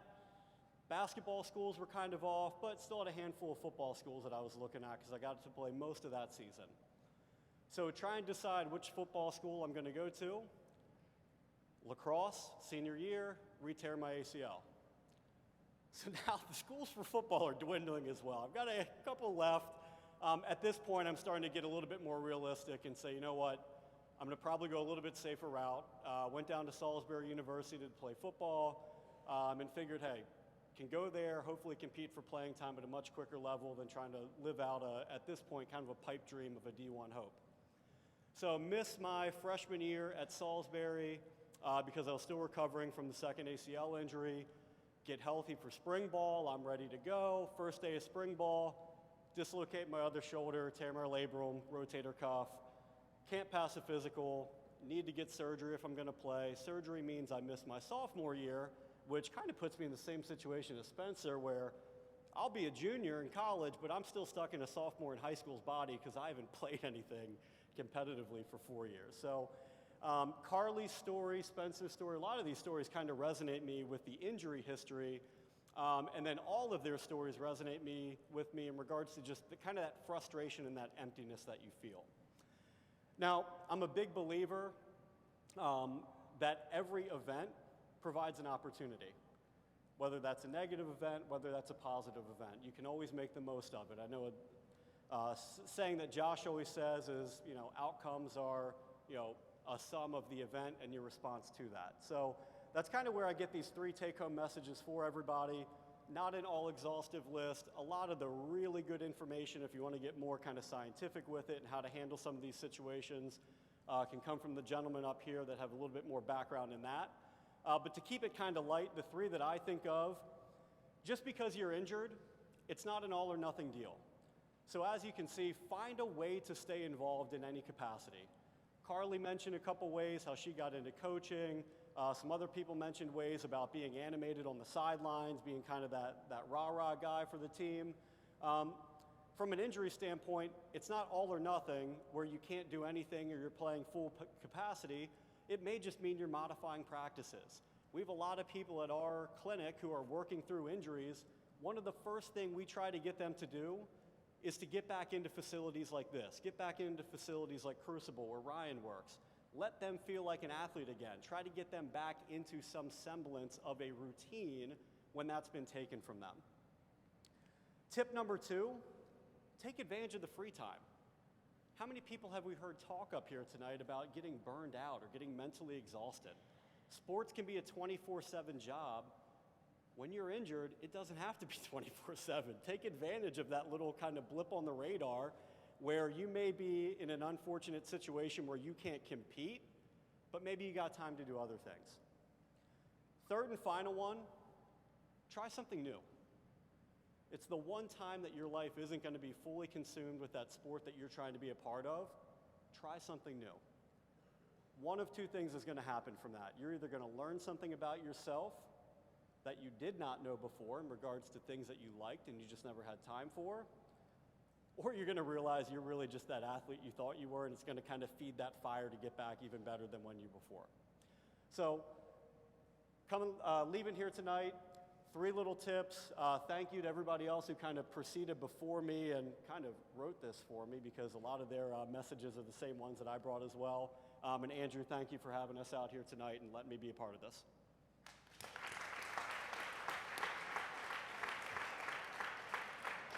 So into the last talk of the night, and it's going to be an impactful one. It's going to be before we do, so at the end, once Ryan has finished his talk, Tanya has a few important messages to share. We've got a gift for you guys as you leave. Something that just keeps running in through my mind right now is, in a world where everyone is doing and thinking the same exact thing all day, every conversation at the dinner table, all day it's sports, sports, sports. Am I going to make it to the next level? Am I going to make it to the next level? And everyone's responding the same way to challenges. Like, what makes these guys different is, like we said, they just chose to go a little bit different direction, to look at things differently. So if you find yourself maybe not being in the crowd and not being like everybody else, give yourself a little thumbs up, because that means you're on the right path. Be uncommon in this world. You'll end up at a good place. So last presenter of the night, talking about cherishing the challenge, my brother Ryan Morse from Crucible Performance. It's not every day you get to stand on a stage and present, so I'm going to stay up here. Everybody else been down here, so I'm going to stay up here. First thing I need us to do, it's been a long night. I need us to stand up. I need you to give a high five to somebody, but I also need you to switch spots with somebody. Maybe it's the person next to you. Maybe it's across the aisle. Stand up. Come on. We're getting a little uncomfortable. I know. Challenges. Right? Here we go. There we go. Yeah, perfect. Let's go. Perfect. Here we go. 3, 2, 1. We'll get numbers later. All right. I know. Some of y'all just stood up, sat down. Somebody's got a warmer seat. That might be kind of awkward, kind of weird. All right. Here we go, guys. Guys, I'm so excited to be up here tonight. Thank you so much for coming out. Andrew just let me know that I've got actually till midnight. So just hold on. We're almost done. So, guys, everybody's been given such an awesome talk about taking back control and what it takes to take back control. And I'm actually going to flip it up around. I'm going to flip it around a little bit. I'm actually going to talk to you guys about a 100% guarantee way to lose control. How do we lose control? And then you might be like, Ryan, that doesn't make much sense. The whole idea is, how do we take back control? But I'll tell you what, I stumbled across this tool. See, we're really, really good, if you're like me, at finding all the ways that maybe I've screwed up in life, or maybe all the different ways that I might possibly screw up. We're really good at addressing threats and finding threats. Well, this might happen. If I do this, then I might get cut from the team. Or if I do this, if I fail, then I might have to drop out, and then my parents aren't going to be happy with me, or the coach isn't going to be happy, or my boyfriend or my girlfriend. We're really good at that. Anybody else with me? Anybody else really good at finding the doomsday and everything? Yeah. So instead of making that something that holds us back, I want to flip it. I want to reverse it. And I want to help you use that and turn that into a tool. See, if I want to guarantee, let's do this exercise with me. I want to lose 50 pounds, okay? If I were to say, and just poll the room, what is the 100% guaranteed way that I don't lose 50 pounds? Ice cream, we're going to start eating ice cream. What else? What else we got? Anybody else? How do I not lose 50 pounds? What, binge a Netflix show, perfect. What else? Couch sits, I like couch sits. Those are good. Anything else? Yes. So look at this. We all have ideas. We are brilliant at coming up with ways not to do things, at how to fail. We are really good at it. But you know what? What I've learned is, if you don't know where to start, if we're trying to find greatness, if we're trying to achieve greatness, that's hard for us to do. Like, where do I start? Well, I don't know how to climb that mountain. I've never been up that mountain before. How do I do that? Well, I started finding out that all of those negative thoughts, all the ideas that you guys just had, if you just flip it, if you just reverse it, it gives you a pretty good place to start. Don't eat ice cream. Start training, right? Get up, get moving. Find an accountability partner. Find a training facility. Yet, if we just flip it and reverse it, all of a sudden we've got a pretty decent plan of where to start. So that's what I want to talk about today. And one of the biggest things that we're talking about with taking back control, I want to talk about how do we lose control. And I'll tell you, one of the biggest areas that I find of how we can guarantee that we fail at taking back control. How do we guarantee that we don't take back control? It's what we've been talking about all night. Challenge. It's our relationship with challenge. If I want to guarantee that I absolutely do not take back control, that I lose control, I need to avoid challenge. I need to avoid all the challenges. I need to avoid all the adversity. I need to not do the tough stuff. I need to make sure that I am always comfortable. I need to just run to comfort. Well, we all know that's not true, right? I don't want to lose control. We all know that the challenge are the things that are going to grow us. I'll bet, what is the one thing that most of us did in here tonight? This might be the first time you've been in here. You might have been in here before, but as soon as you walked through the door, what did we instantly probably do? We started looking around for somebody that we knew because it was comfortable. It was safe. I didn't look for the person I didn't know and strike up a conversation and say, hey, how you doing? No, I ran to my comfort zone. I ran to the people that I was comfortable with. I ran to the situations and all of the things that make me feel safe and make me feel good. All of a sudden then, if all we ever do is run to that comfort zone, if all we ever do is go to that thing where we're comfortable, well then, based on what I'm scrolling on TikTok, that's going to tell me where my comfort zone needs to be. Based on who I'm around, that's going to tell me what my comfort zone is. And I am now a victim to whatever my situation is that I have put myself in, whatever I'm looking at this moment.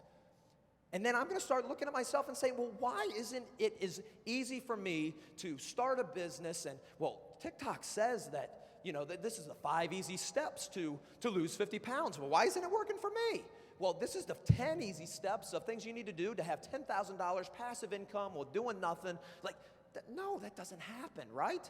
There's so many things that we just scroll and look at and fill our heads up and then wonder, well, why isn't that me? If they can do it, there must be something wrong with me. But I can't go and figure that out because that's out of my comfort zone. So the big thing I want to leave you with today is we got to start cherishing the challenge. That's the big saying at our gym, Crucible Performance, where we cherish the challenge. We don't just run away from the challenges, we run to the challenges, because the challenges in our life are what define us, and how we respond to those challenges are going to be what make us and what help us grow and help us become the person we're designed to be. James 1:2 says, consider it pure joy when you face trials of many kinds. What? Pure joy? What are you talking about? Challenges are hard. Challenges are uncomfortable. But man, we need to change the relationship with it, because you know what they also are? They're also opportunities for us to grow. They're also opportunities to learn something about ourselves. They're also opportunities to help us to become that person we're meant to be. I've got a hard class. Oh man, woe is me. I hate this class. I hate this teacher. I hate this coach. But guess what? Those are all opportunities to grow. Learn a little bit about relationships. Learn about resiliency. Learn about consistency. Learn about discipline. Learn about all of those factors that we all know that if we close our eyes and say, what is the vision of a great leader? Or what is the vision of a great athlete? Or of a great husband? Or of a great wife? Or a great whatever? A lot of times we'd probably come up with the same words, wouldn't we? Disciplined, caring, right? Integrity. We get to learn all those things through the challenge. It's not because we're comfortable, but we get to learn about them through the challenges of our life. When we finally bump up against who it is that we think we are and who it is that we are meant to become, we have that decision in that moment that says, I'm going to react and run away like the majority of the world does, or I'm going to respond, and I'm going to lean into this, and I'm going to grow, and I'm going to find the growth, and I'm going to find the opportunity, and instead of saying this is happening to me, it's happening for me. And it might not just be for me. They all just went through some amazing challenges, maybe for you. Maybe tonight some of their challenges in here was to help you. It might not always be about us. The lessons we're learning, we're meant to serve, we're designed to serve, we're designed to help one another out. Maybe the challenge you're going through, and maybe the challenge was standing up and switching seats with somebody. Whoa, challenge. was meant to be something to help somebody else. And I find it fascinating because what is our initial response? Did anybody in here jump up and get excited when I said, hey, switch seats with somebody? No, everybody just kind of sat and looked at me like, are you serious? Like, what? Right? But think about it. Something so small as switching a seat becomes an inconvenience that no, I might have to sit next to somebody I don't know, and guess what? Might be an opportunity to get a new perspective. Might be an opportunity to meet somebody new. So I want you guys walking away tonight with this idea of I need to stop and I need to change my relationship. I need to no longer just run from the challenges. I need to cherish the challenge. Are y'all with me on that? Can we change the way that we do that? Okay, because I love getting people uncomfortable, what I need us all to do, if you're all in on this cherish the challenge with me, I need us all to do an exercise. Can we do that? Just real fast. It's not going to be hard. It's simple. Y'all get in on that? Yeah? All right, cool. So what I need us to do, if we're all in, if you're all in on this, what I need us to do, you're going to sit, stand, whatever you need to do. You're going to put your hands in the air as high as you can. Y'all with me? Here we go. Ready? 3, 2, 1. Hands in the air as high as you can. Boom, boom. All right. Hold it. Okay? Now, what I need everybody to do is raise them up just a little higher. Good. Yeah. Okay. Okay, now, one more time, a little bit higher. Good. Relax. Perfect. I love that. That was awesome. Now, I know we're giggling. That was kind of weird. Like, I'm uncomfortable. Let me ask you something. We all put our hands up. And then what did I ask? I said, hey, give me a little bit more. Okay. Give me a little bit more. Okay. How long do you want to go? But what would I ask you to do the first time? Put your hands as high as you could. Now, we just talked a lot about cherish the challenge, and I'm going to do my best, and we're ready to rock. And we ran right back to our comfort zone. What's comfortable? And that's just putting our hands up. I just want to show you how ingrained this comfort zone thing is, that we need to run away from that comfort zone so hard and realize that all those challenges in your life are there to grow you, even as something as simple as putting our hands up. So, I'm going to give you another chance, okay? But this time we're all going to stand up because we like getting uncomfortable. You get that? Are we catching a theme here? Are we getting a theme? We're all going to stand up, and I'm going to give you another chance, all right? So here we go. Ready? 3, 2, 1. Stand on up. Here we go. We got this. I know. Just 3 more hours of this. Don't worry. Good. Okay. Oh, I like what I'm seeing already. Let's go. Okay. What I'm going to have you do, we're going to put our hands up in the air as high as we can. I got people standing on chairs back there. This is awesome. Make sure you sign a waiver. Waiver. Okay. There it is. As high as we can. And hold it. Ready? 1, 2, 3, as high as we got, as high as you got, as high as you possibly got. Now hold it. Yes, we're on toes, we're on chairs. Okay, now what I want you to do, I want you to make a ball of fist up like this. Yeah, ball of fist up. You know what that looks like? That looks like a bunch of champions today. That's a champion's pose. That's that Rocky pose. That's that pose that only you get to do when you're a champion. And I don't want you just to be a champion in life or on the field. I want you to be a champion in life. Not just on the field, not just in the weight room, not just with your grades. I want you walking around like this as a champion in your relationships, in life, in whatever it is that you want to do. I want you to hold it. I want you to feel it. I know the person's armpits next to you kind of smelly, but that's okay. We're cherishing the challenge.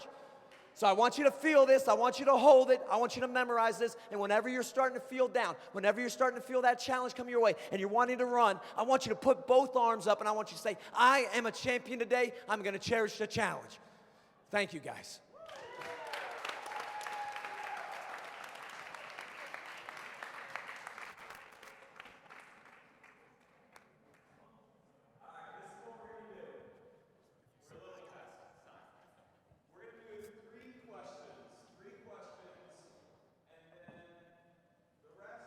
Got papers in there that have the Instagram handles for all of these people, and I'm volunteering them to answer your questions through Instagram. No, they're eager to. So if you have questions, you can reach out to them directly on Instagram. You can reach out to any of us, right? Like we're open for, any time except like 7:30 p.m. I'm putting my kids to bed, but any other time, 9 p.m., 10 p.m., we'll answer your questions, help you out. But we'll do 3 questions now, and then we'll shut this down for the night. So go ahead and raise your hand right off the bat. Hi. So I was just wondering, how do you keep going when an injury or a mental issue is affecting not only you in practice, whether it's the main sport that you're doing or multiple sports that you're doing, but also in the events of your life, such as school or how you act with your family or how you act with your friends, because it's slowing you down?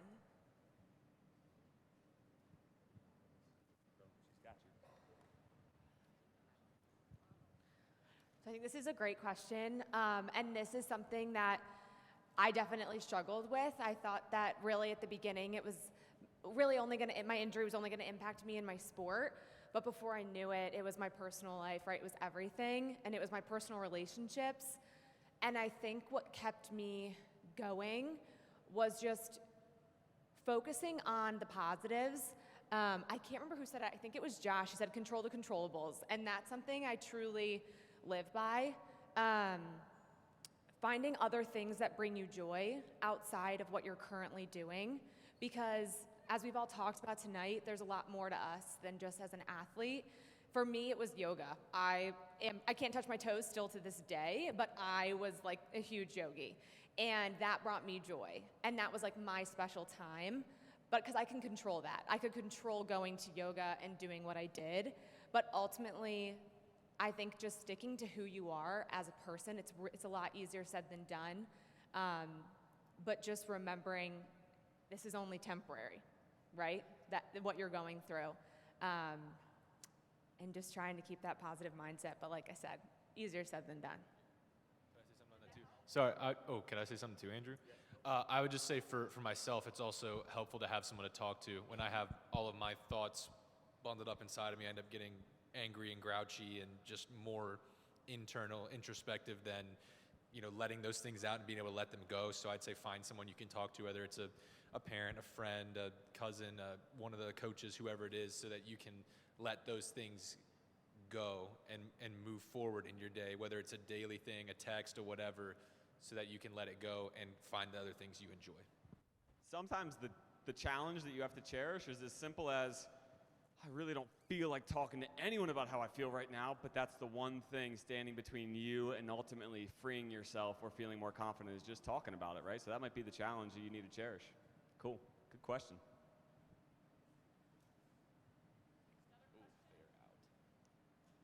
Two more questions. In the back, maybe. Or that was a wave. It was a wave. It was a wave. False alarm is a wave. Who's got a question on their mind or in their heart? It's not the end of the world if you don't ask it, but I encourage you to cherish the challenge. Back in the back, Rich LaRocco. It's Rich LaRocco in the house.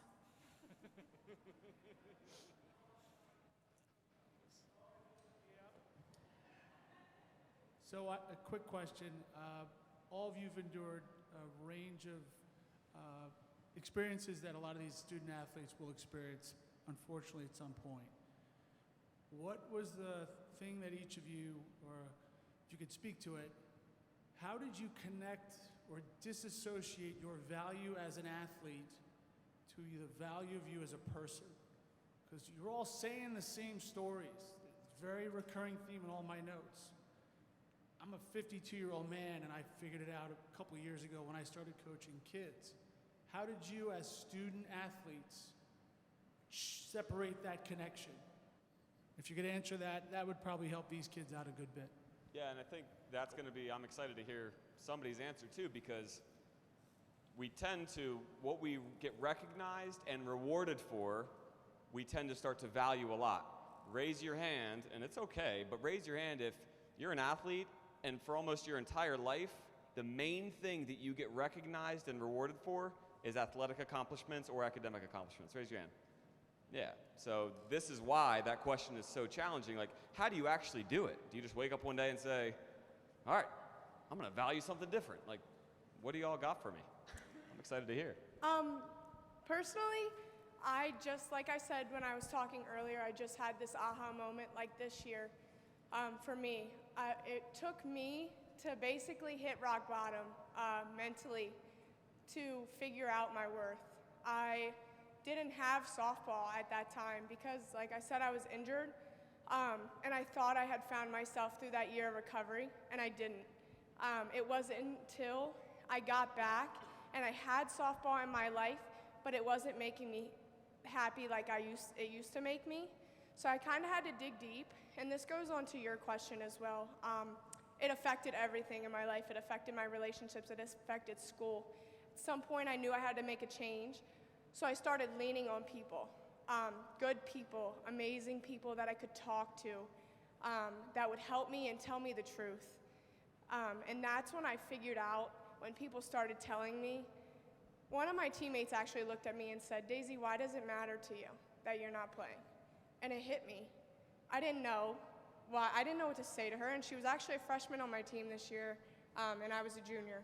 So she looked at me and she said, "Why does it matter to you?" I didn't know how to answer her, and I sat back that night and I realized it mattered to me because that's how I viewed myself. That's the only way that I thought that I was doing good, if I did good in the game or if I got this many innings played that year. And that there was so much more to me than that. And the people that I can impact and the people that I can talk to, that I've talked to, the teammates that I can be leaders to, I found out that other things can make me happy besides softball, and there's so much more to me. So my answer to that, long story short, pretty much, lean on people. Go to people that are going to tell you the truth. Dig deep into your thoughts. Don't stay at the baseline. Don't stay on the surface level of your thoughts. Dig deep into them. Figure out yourself. Well said, well said. Is there any one of you guys up there besides talking, like Rachel shared with Coach Andrew? She spoke to Coach Andrew. Daisy, you just spoke about talking to your coaches. Is there anybody else up there that Rachel mentioned books? Is there anything else that these student athletes who are struggling, where else can they go to? If they don't have R2P, if they don't have a psychologist, if they don't have Ryan, if they don't have PFP, where else can they go? I love this question. I want to answer this question. So my background is in psychotherapy. I am a psychotherapist, so if you do not have me in your back pocket, what do? You find someone you trust and you're comfortable with. So this is one of those avenues where you have to start with your comfort zone. So that could be a friend, that could be mom, dad, cousin, whoever fits the script of allowing you to feel safe, comfortable, and not judged in your skin. We all have at least one of those in our life. If you've played for a sports team, if you have close friends, they exist. Just gotta find them, and it's not as bad as you think, right? With procrastination, right, or you holding yourself back from doing anything in life, it's not the task itself which is so scary. This is what science research tells us. It's the fear of the unpleasant emotion in doing said task. So not the task itself, the fear of the unpleasant emotion you may experience. So of course in the beginning you're gonna have some anxiety. Expect that, that's okay, it's normal, it's natural. These are the signs in which your body is sending to you saying that, oh, I'm a bit in a fear state. So it's doing the right thing. It's your body acting appropriately. But once you get over that hump and you let the guard down, you're gonna feel comfortable and you're gonna feel this massive sense of release. And then when you realize that that person doesn't judge you, then you will stop judging you. That's my advice.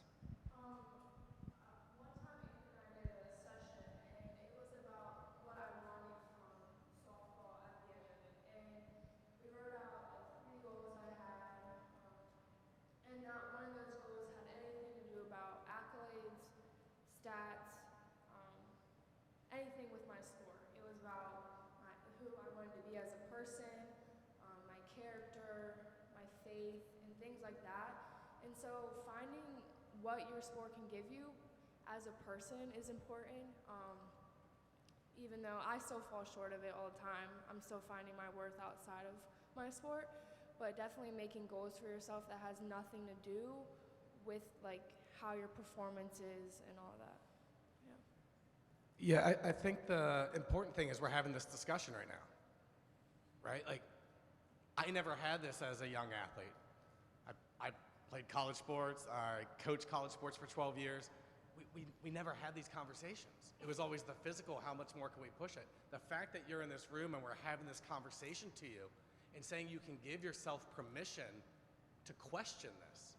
You can give yourself permission to look at yourself as multifaceted. You're not just an athlete, you're a student, you're a sister, you're a brother, you're a son, you're a daughter, you're a friend, you're all these different wonderful components that make up you. And it's one of the exercises I do with my clients is we actually almost like pie chart it out. And let's say, who are you? Like, let's break this down. If you really want like a really deep question, who are you if you can't use a relationship and you can't use what you do? How would you describe yourself? Right? Because if I take sports away from you, you're still you. If all of a sudden I'm not a brother anymore, I'm still me, I still exist. So who am I at that deeper level than just what I do or who I'm related to? And give yourself permission to think about that. I wish someone would have given me that permission, because I would have had a different relationship with fear and failure and all these things, like I'm trying to promote for my own kids and the clients I work with and the athletes that I coached. Yeah. Oh, sorry. Oh, I was gonna answer that first part, this question about like where do I take value for myself outside of sports. So in college, one thing that I did to just like kind of get away from sports is I tried to get involved in on my campus. So if you're like going to college and it's your first year, right? You're there to play sports. You're there to go to school. So that's mainly what I did my freshman year, right? And then when I started having troubles, I decided that I wanted to like be involved on campus so I could get away from the sports and the academics, so I could just be with other people on my campus that maybe don't play a sport. And that allowed me to like create other friendships and relationships that didn't have to do with me identifying myself with lacrosse or identifying myself as someone who strives to get all A's. And then you said, like, who do you go to? Like, what's your support system? Sometimes there were times where I felt like it wasn't that I didn't have anybody to go to, but it was that I didn't want to burden them with my problems, because my idea was like, everybody has their problems, so why would I put my own problems on someone else? And that was really hard for me, because I was like, oh, I'll deal with it myself. And then eventually it got to a point where I was like, I have to talk to somebody. So that's when I would like call my mom, or I would call one of my really close friends, and I would just be like, look, I need to tell you something, and I would talk to them. And then afterwards, I would be like, why didn't I do this sooner? And other places I turned when, maybe something smaller where I was like, maybe I didn't have to talk to somebody, I would pray. I'd pray about it. I would even pray out loud in my car, so like that I felt like I was talking to somebody. But yeah, those are some of the things I did so that I had support. Are you okay? Yeah, let's go one more question. Well, I don't have a question. Or statement. So hopefully tonight you all will leave with a lot of tools and resources, but what I wanted you to know, I'm with the Mental Health Association, which is here in Frederick County. If you don't have a coach like Andrew or a club like PFP, or you can't get in with somebody like Ryan or Sal right away, there are resources that can help you immediately. You can pick up the phone, you can dial 211 24 hours a day. It is available to speak with somebody who can help you kind of navigate how you're feeling, provide you with a safety plan, and also connect you to some great resources. Also, MHA has a walk-in service, so at any time if you're feeling you need to meet face-to-face with somebody, no appointment necessary, and meet with a crisis specialist free of charge. But that is a service that's available to you here in your county, and all of our coaches and athletes and trainers know about that resource. So if you can't get a hold of somebody, please reach out and get help. Thank you.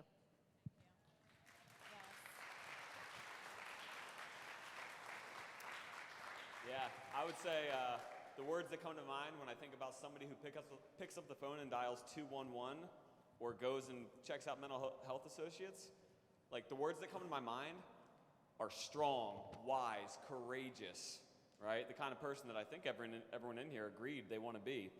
I do want to say one last thing on the values thing. There's a reason why we only invited high school and college athletes to this. Because you guys are at the point, you're at the stage in life where you can really go deep on this question of who am I? We survey every athlete that comes into PFP. 95 out of 100 respond yes to the question, I often wonder, who am I? Do I even matter? 95 out of 100 respond yes to that question, who am I? Do I even matter? But the next step to that is, it's going to take some work to figure it out. In the time that you used to scroll social media or find distractions so that you didn't have to talk to yourself, in that time, let's replace that time with open up the notes section on your phone and actually think about the question, who am I? What do I care about most? What do I value? And you'll discover these things about yourself that, man, it'll put you light years ahead of everyone else your age. And you'll become different than other people your age. You'll become so unique, so on fire, and people will wonder who you are. You'll be like, at least I know, right? So let's do that. Tanya, close it out for us. Thank you so much. Gosh, can we just give a huge round of applause for Sal and for Ryan from Crucible and for Josh and for Zach from R2P. Like, what a blessing that we can all come together and present this information to you. Like they said, we did not have this growing up. What a blessing. Also, can we have a huge applause for our collegiate athletes on the panel for being courageous, for being vulnerable with us, right? Amazing. Thank you so much. Thank you, Rebecca Lehman, the Mental Health Association. Let me share, it was her idea. She was persistent with me, and she said, something has to change. Something has to change. And I thought I got it one weekend. I'm like, yeah, something's got to change. Something's got to change. And then God was like, no, PFP is going to be the place to help make things change. And then we started reaching out to everyone, and literally it's by the grace of God that everyone up here was like, yes, something has to change. So thank you for being persistent, for all of this happening. Thank you to everyone in here. I have goosebumps looking out at you. Let me tell you, an applause, let's all applaud them. A huge shout out to all of you athletes, all you coaches, all you parents out there for prioritizing your kids' health, for prioritizing your health, for coaches. There are coaches out there that dropped practice. They canceled practice tonight to make this event happen, to bring their kids. A huge shout out to you because you understand the priority of mental health and making it better and helping your kids take back control. I am literally, I'm blown away by all of you. Thank you for coming. A couple last things. Andrew Simpson, thank you for being amazing. Thank you for saying yes to this. And thank you for writing an amazing book. He wrote The Youth Truth. I always say a few years ago. Who knows? I have no idea how long ago it was. We'll just go with a few years ago. And this is such a great resource. I know this was a lot for kids and for the athletes, but parents, you're probably questioning, like, I have some questions out there. I'd like to know a little bit more. He has, and coaches, he has an amazing book back there. It's called The Youth Truth.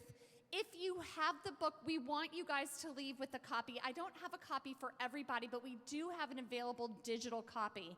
If you have the book already, pretty please do not grab another book.